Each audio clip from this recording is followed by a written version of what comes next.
You've said that a marriage must be based on trust and transparency and being shackled together. How and for how long should you get to know someone? How to set a foundation? Oh well, there's no simple answer to that.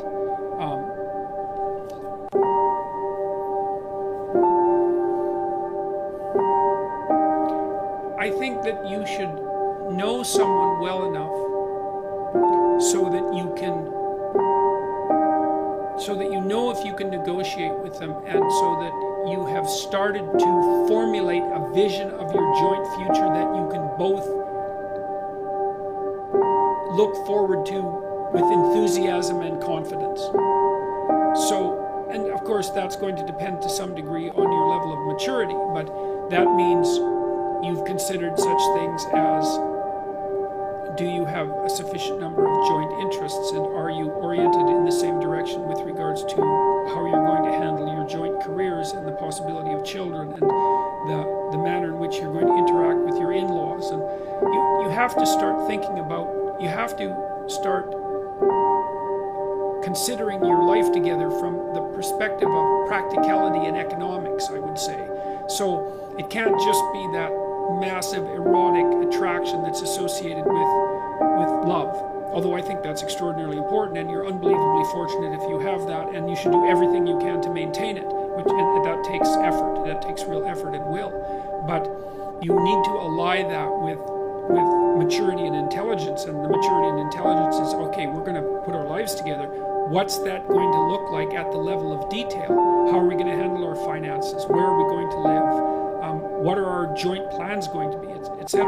One of the things that my business partners and I plan to do in what would you say, that as an analog to the self-authoring suite, is that we want to develop an online program to help people negotiate their relationships, and so it would actually provide an answer to this question in a more comprehensive manner. Is that, imagine that if you want to set up a household with someone, then there's a lot of things that you need to get straight, and you either do that by bringing your unconscious assumptions to bear on the situation and perhaps clashing where they don't match, or you sit down like a conscious and aware and articulate couple and start to negotiate what your joint responsibilities are going to be. And so that would be, well, who's responsible for the meals and when, and what are you going to eat, and who's going to get groceries, and who's going to pay the bills, and who's going to do which part of what household chores there are to do, and how is that going to be laid out fair. And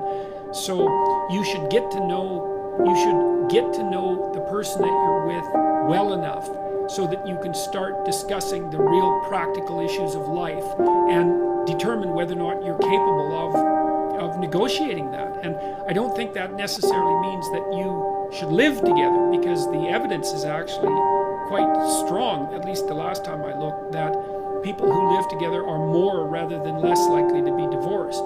Now that might have nothing to do with the actual act of living together. It might be that people who are more likely to get divorced are also those who are more likely to merely live together. But I don't think that's a great solution for reasons I won't get into now. And with regards to being shackled together, is that's a complicated one.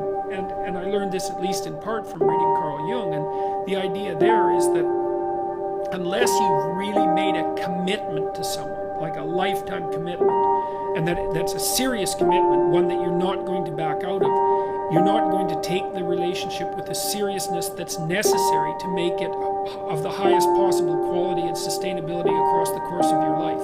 And it's really important that it is of that high quality and sustainability, because the relationship, especially when it starts to produce children, is a machine, let's say, a machine that you jointly operate that adds immensely to the quality of your life and the depth of your life. I mean, you have the rope and strand of your life, and your partner has the strands and the rope of his or her life, and then those are tied together to make a stronger rope, and then that unites you across time, and then you undertake massive adventures together. And some of that is the establishment of a household, and the establishment of joint careers, and the maintenance of each other's mental and physical health, and the maintenance of a high quality sexual life, and all of that. Very, very challenging to do all of that. And then the joint production and care of children, which which sets you up properly for the last half of your life. So like I'm 55 now, and both my kids just got engaged in the last month. So that's pretty bloody amazing. And they're both setting up households, and they're stepping into adulthood, and I'm fortunate enough to have them in the city that I live in. So hooray for me, that's so bloody fortunate that I can hardly believe it. I mean, we've helped them out and tried to make it, what would you say, to make the possibility of their living here be something that's viable. But I'm absolutely thrilled that they're going to be around, and I'm looking forward immensely to having grandchildren. And like, what else are you going to do when you're 55? And you're going to be 55, I might have 40 more years. Like, what am I going to do with those years? Well, so I have a good marriage, thank God for that, and that's partly due to the outstanding moral quality of my wife, who I'm also extraordinarily attracted to.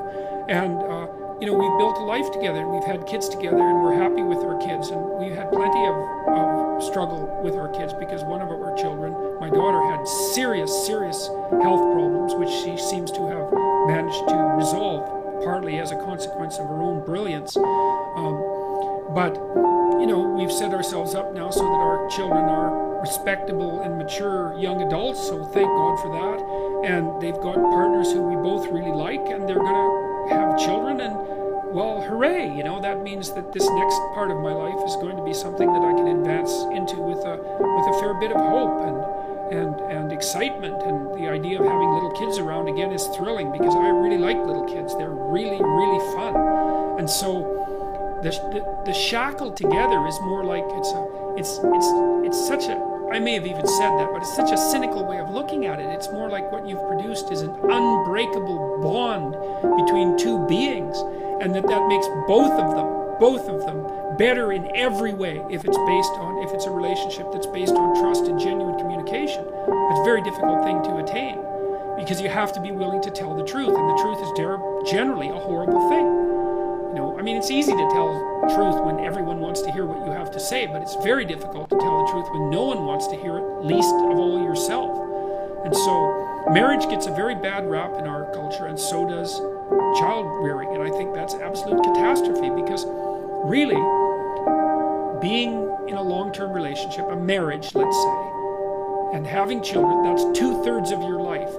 Even if you're a highly career-oriented person, that's 2/3 of your life. And I'm a highly career-oriented person, and my family has been unbelievably important to me, and has also been something that's enabled me to be very effective in my career, because my house has been a sanctuary for me, and thank God for that, especially many times in my life, but especially over the last year. So you should get to know someone long enough to know that you too can tell the truth with each other, communicate, and negotiate, because the most important part of a relationship is the fact that you can tell each other the truth and negotiate.